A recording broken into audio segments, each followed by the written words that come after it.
Zeku, il maestro di Guy, fece la sua prima apparizione in Street Fighter Alpha 2, non però come personaggio giocabile.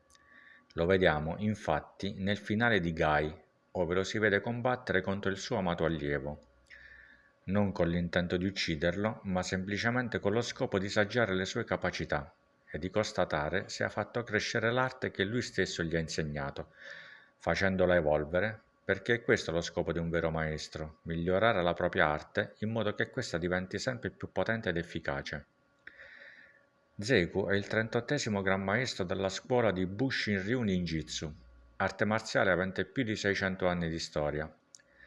Dopo aver insegnato tutti i segreti del combattimento al suo allievo Guy, lo ha designato suo successore ed è partito per un viaggio alla scoperta di se stesso.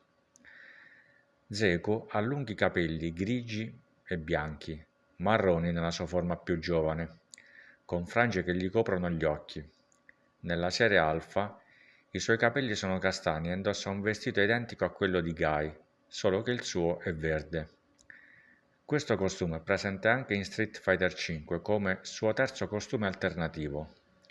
Nei fumetti Udon, Zeku è ritratto con i baffi. Personalità. Zeku è un insegnante serio e severo, ma ha un atteggiamento giovanile, allegro, ottimista ed è ben educato. Inoltre ha un forte senso di giustizia e modernità. Il 37° Gran Maestro dell'arte del Bushin-Ryu si chiama Gen Sai. Lo abbiamo conosciuto ormai anziano e non più abile alla lotta in Final Fight 2. Venne rapito dalla banda dei Mad Gear insieme a sua figlia Rena, la sorella di Maki, che insieme a Carlos ed Aggar li libererà alla fine dell'avventura.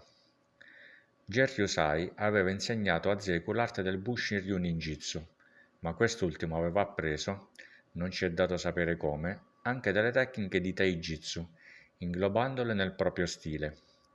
Ciò rese il suo modo di lottare notevolmente più imprevedibile ed efficace e quando completò il suo addestramento, dovette affrontare il proprio maestro Gen Sai, perché questa era una delle regole della scuola.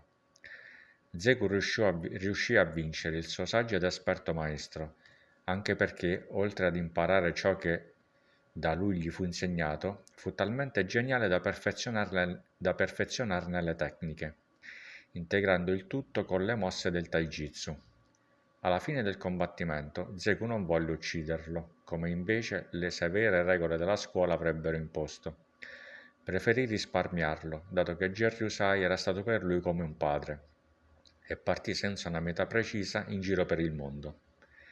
Gen Sai, qualche anno dopo gli eventi di Final Fight 2, morì per cause naturali.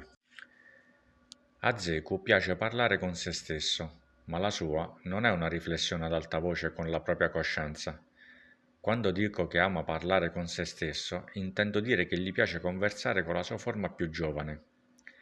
Alla Capcom inizialmente avevano pensato di ricreare una forma più anziana di Guy e che le due versioni, giovane e anziana, si alternassero così come vediamo fare a Zeku in Street Fighter V.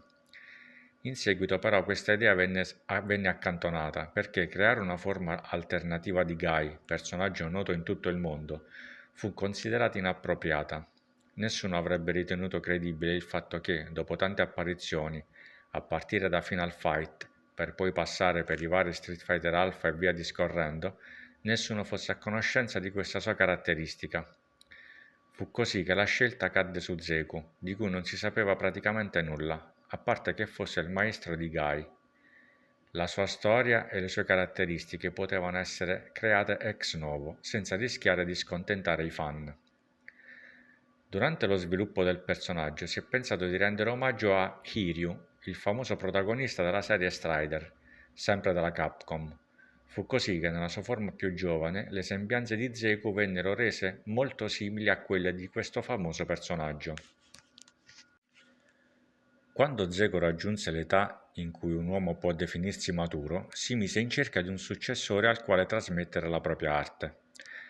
Durante un giro di pattuglia lungo le strade malfamate di una città sconosciuta, non ci è dato sapere se si trattasse di Metro City, anche se probabilmente è così, Zeku vide un giovane coinvolto in una rissa tra bande. Rimase colpito nel vedere quel giovane lottare con uno spirito combattivo fuori dal comune, tanto che gli propose di diventare il suo maestro per insegnargli tutto quello che sapeva sull'arte del combattimento e della vita. Quel ragazzo era il giovane Guy, e da quel momento in poi Zeku lo prese come suo allievo per trasformarlo nel suo successore, e così tramandare l'arte del Bushin-Ryu, al quale aveva aggiunto le mosse del Taijutsu. Prima di incontrare Zeku, Guy era un delinquente, tanto che chi lo conosceva cercava di evitarlo. Zeku fu per lui una figura paterna, oltre ad essere il suo severo ma giusto insegnante, e questo modificò in meglio il carattere del ragazzo, perché aveva finalmente trovato ciò che gli mancava, ossia una famiglia. Quando Guy, anni dopo, terminò il suo durissimo addestramento, dovette combattere contro Zeku, perché le regole della scuola lo imponevano. Guy vinse di strettissima misura il combattimento, ma come fece Zeku molti anni prima, risparmiò colui che gli aveva fatto da padre, gli aveva dato un tetto e gli aveva insegnato tutto ciò che sapeva. Zeku, come un padre nei confronti di un figlio, fu orgoglioso del suo amato discepolo, sia per la grandissima abilità che aveva raggiunto nella lotta, sia per le sue doti umane e per il suo spirito nobile e generoso, e fu così che lo ordinò 39° successore della scuola del Bushin-Ryu Ninpo. Dopo aver fatto questo, Zeku scomparve, dato che il successore della scuola poteva essere uno solo. Zeku partì per un lungo viaggio in giro per il mondo, che gli avrebbe dato modo di affrontare gli avversari più forti del pianeta e di continuare ad affinare la sua arte. La separazione dal suo amato allievo gli causò una profonda tristezza nel cuore, dato l'affetto che nutrivano l'uno per l'altro, ma Zeku sapeva che questa separazione avrebbe contribuito ancor più alla maturazione di Guy come uomo e a farlo diventare il ninja perfetto che desiderava forgiare. Zeku viaggiò senza sosta, affrontando i più temibili avversari, e fu così che le circostanze, diversi anni dopo, lo fecero approdare nel roster di Street Fighter V.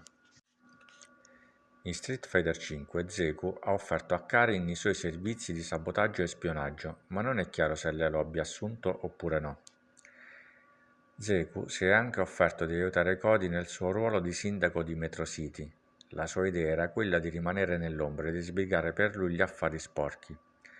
Ma Cody rifiutò la sua offerta, credendo che l'impiego di Zeku non lo avrebbe reso diverso dalle organizzazioni criminali contro cui stava strenuamente combattendo. Prima a forza di calci e pugni, ora nelle vesti di sindaco. Cody però fraintese le intenzioni e le modalità con le quali Zeku avrebbe reso i suoi servigi, perché il maestro di Guy era ed è uomo nel quale era ed è radicato un profondo senso della giustizia, e avrebbe punito solo chi davvero lo avrebbe meritato. Non avrebbe certo utilizzato il modus operandi della Mad Gear, ma quando Cody qualche istante dopo lo comprese, Zeku era sparito. Zeku è interessato ad Ibuki a causa della sua già consolidata esperienza come ninja. Vuole che lei faccia parte del suo nuovo gruppo di shinobi. Zeku intende creare un nuovo stile di arti marziali e la sua ricerca di discepoli lo porta anche alla tenuta Kanzuki, dove, nella sua forma più giovane, viene accolto per la prima volta da Ibuki. Lei rimane affascinata da quell'uomo elegante e dai capelli lunghi e fluenti, ma come da buona tradizione Capcom, i due combattono e alla fine Zeku le propone di diventare una sua discepola. Ibuki non considera nemmeno l'offerta perché rimane delusa dopo aver appreso la vera età di Zeku. Zeku ha una conversazione anche con Karin, la padrona di casa, e le propone i suoi servizi di spionaggio e sabotaggio, suggerendo a Karin che in questi tempi globalizzati sarebbe meglio esternalizzare questo tipo di servizi. Dopo aver inizialmente rifiutato l'offerta, Karin gli chiede una dimostrazione delle sue abilità e quando quest'ultima perde il combattimento rimane impressionata dalla sua bravura. Zeku se ne va, assicurando a Karin che può contattarlo quando è necessario. Zeku conclude che è necessario trovare un nome altisonante per la sua nuova arte, ma dopo aver considerato il nome di Shin Bushin-Ryu, decide che dovrebbe essere inglese, per adattarsi meglio all'era moderna. La storia si conclude con lui che conversa con la sua controparte giovane, trasformandosi ad ogni battuta, ove lui, Zeku maturo, propone termini in inglese, nominando tra i tanti anche il nome Striders, mentre la sua controparte giovane che appare più legato alla tradizione, propone esclusivamente nomi in lingua giapponese.